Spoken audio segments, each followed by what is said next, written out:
जिसके जीवन में हमेशा कांटे ही मिले हैं। बेटी बड़ी हुई तो घर में मायके में दुख देखा, और मायके से गई ससुराल में तो ससुराल में दुख देखा। ससुराल में भी दुख देखने के बाद में भी पति को बहुत कुछ काम खुलवाया, बहुत धंधे खुलवाए, नौकरी लगवाई, और वो पति बार बार छोड़ कर आ गया, बार बार तकलीफ भोग रहा है, बार बार कष्ट भोग रहा है। फिर थोड़े दिन काम करता है, थोड़े दिन छूट जाता है, फिर व्यापार में बढ़ता है, फिर छूट जाता है, फिर कोई दुकान खुल गई, थोड़े दिन अच्छी चली, फिर वापस वहीं घर पर आकर बैठ गया। अर्थात उसके जीवन में वो शूलता चल रही है।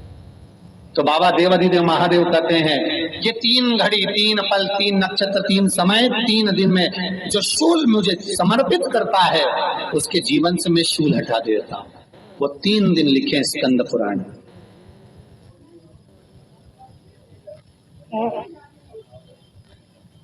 महाराज बैसाख महीने में जो प्रदोष आती है, बैसाख के महीने में बहुत ध्यान से सुनना भाई, जो अपनी जिंदगी से बहुत तंग आ गए हो, परेशान हो गए हो, कष्टमय जीवन जी रहे हो, बहुत दुखी हो गए हो, उनके लिए ये स्कंद पुराण का चरित्र फिर मिले ना मिले आप प्रेम से सुने।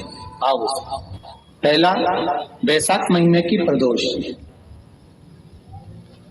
चाहे वो शनिचरी प्रदोष हो, चाहे रविवार की हो, सोमवार की हो, मंगल की हो, बुधवार की हो, गुरुवार की हो, शुक्रवार की हो, शनिवार की हो, कोई भी वार की हो, पर बैसाख महीने की प्रदोष, प्रदोष काल में शाम का समय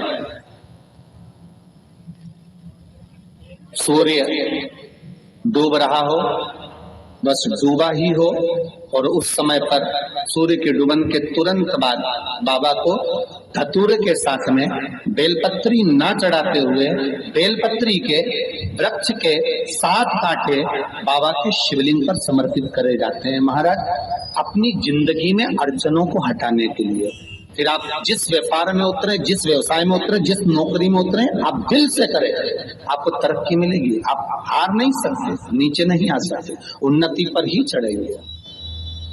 एक वैशाख मास की प्रदोष, दूसरा शिवरात्रि के दिन मध्याह्न का समय। महाराज जो बड़ी शिवरात्रि होती है माघ की, बड़ी शिवरात्रि के अंतर्गत मध्याह्न का समय दोपहर के ठीक 12 बजे, चाहे फिर वो कोई भी दिन हो, हमारा शिवरात्रि जिस दिन पड़ रही है,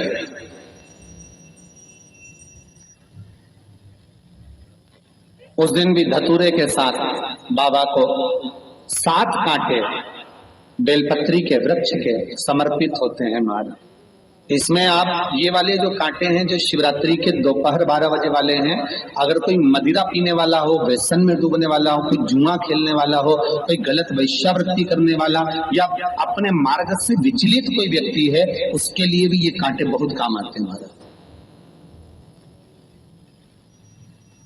दूसरा, पार्वती तेरे द्वारा तेरे नयन अश्रु से जो प्रगटा हुआ बेल का वृक्ष है,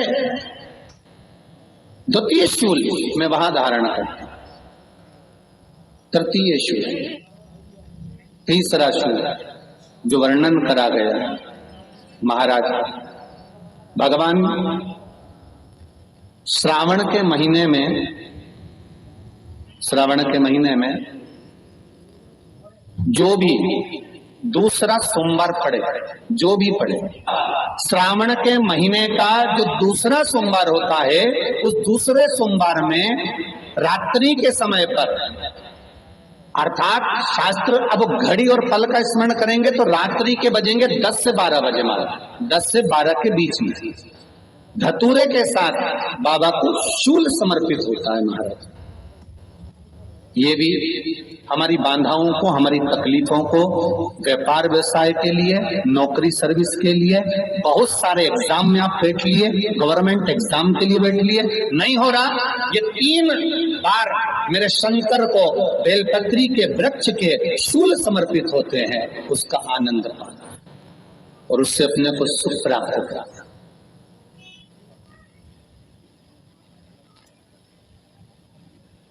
कि बाबा भोलेनाथ जी के नयन अश्रु से जो प्रकट हुआ वो रुद्राक्ष का पौधा है, माता पार्वती के नयन अश्रु से जो प्रकट हुआ वो बेलपत्री का पौधा है, और उमा और महेश,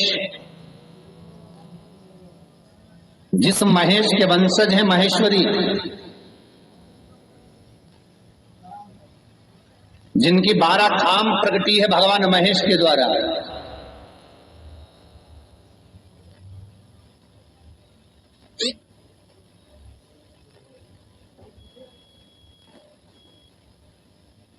वो महेश और उमा, उमा और महेश का जो चरित्र है कि उमा और महेश का जब प्रागट्य हुआ, उमा और महेश जब दोनों आनंद में विभोर होकर जब चलते हैं और दोनों के बैठने से तप मुद्रा से जो पौधा उत्पन्न होता है वो शमी का पौधा है।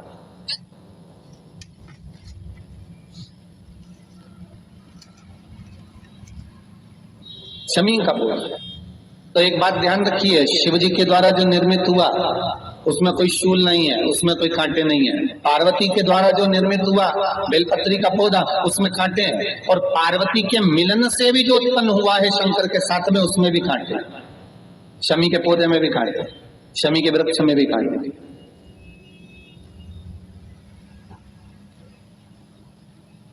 तो पार्वती जी स्कंद पुराण में प्रश्न कर रही हैं भोलेनाथ जी से कि प्रभु मुझे ये बताओ कि आपके द्वारा जो निर्मित हुआ उसमें शूलता नहीं है,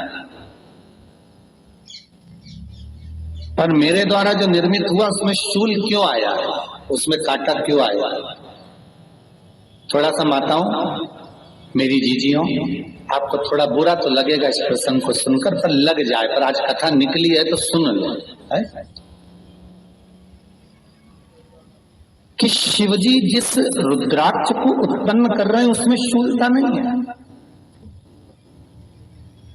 पर पार्वती जी जो संग में मिली हैं उसमें भी शूलता है, और पार्वती के द्वारा जो प्रकट हुआ बेलपत्र उसमें भी शूलता है।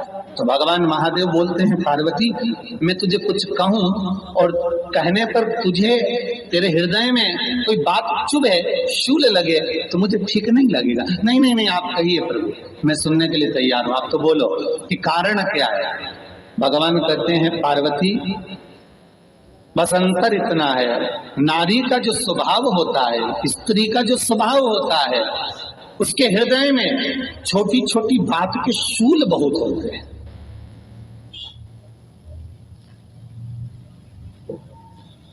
जेठानी ने ये कह दिया, देवरानी ने ये कह दिया, तुम्हारी मम्मी ये बोल दी, तुम्हारे पापा ने ये कह दिया, तुम्हारी बहनों ने ये कह दिया, तुम्हारे भाई ने ये कह दिया, तुम्हारे रिश्तेदार ने ये बोल दिया। ये नारी के भीतर ये शूलता रहती है। तो पार्वती जी बोली कि जितना तप आपने करा उतना तप मैंने करा, और जितनी साधना आपने करी उतनी साधना मैंने करी, और जितना आराधना दिल से आपने करी उतनी आराधना दिल से मैंने करी, फिर इसमें शूलता कहां से आ गई? भगवान शिव बोले, बस पार्वती बात इतनी सी है कि जब मैं आराधना करने बैठता हूं तो मेरी दृष्टि में सम्मुख में कुछ नहीं होता। जब मैं आराधना करने बैठता हूं तो मेरी दृष्टि में मेरे सम्मुख में कुछ नहीं होता कि कौन ने क्या करा है, कौन ने क्या बोला है, कौन क्या कर रहा है, उससे मुझे मतलब नहीं होता, उससे मुझे कोई मतलब नहीं। पर पार्वती, जब तू आराधना करने भी बैठती है ना, तो तेरी चित्त वृत्ति में कहीं ना कहीं किसी ना किसी रूप में कोई शूल आ ही जाता।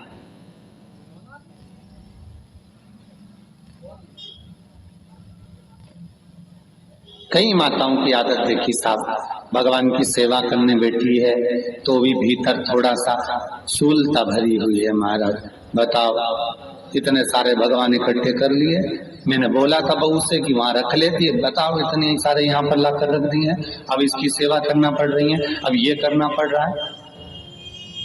प्रसाद लेने के लिए रसोई घर में गई, भगवान का भोग लगाने के लिए, तो उसमें भी शूलता आ गई। इतने घंटों से मैं सामान ढूंढ रही, फ्रिज में मिल ही नहीं रहा, मैं रख के गई थी, भगवान जाने कहाँ चले गए। भगवानों को वस्त्र पहना रही है तो शूलता है। अलमारी का ड्रॉज खोला, इसमें मैंने सामान रखा था, ना जाने भगवान का श्रृंगार कहाँ चले गया, कौन ने हाथ लगाया, फिर शूलता आ गई। भोजन करने बैठे तो शूलता है, कोई कार्य के लिए जा रहे हो तो शूलता है। अर्थात कहीं ना कहीं नारी के जीवन में शूलता बनी हुई है। और पार्वती, जब तुम भजन करो, तप करो, साधना करो, भक्ति करो, उसमें शूलता नहीं होना चाहिए।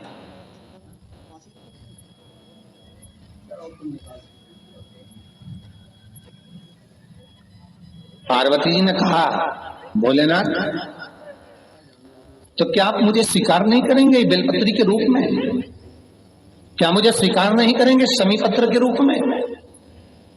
पद्म पुराण, स्कंद पुराण, लिंग पुराण, नर्मदा पुराण और शिव महापुराण, ये सारी पुराणे वर्णन करती है। पार्वती जी का खंड आनंद वर्षक कर रहा है, वर्णन कर रहा है। पार्वती खंड वर्णन कर रहा है, सती खंड वर्णन कर रहा है, उमा संहिता वर्णन कर रही है। क्या आप मेरा ये बेलपत्र का स्वरूप आप धारण नहीं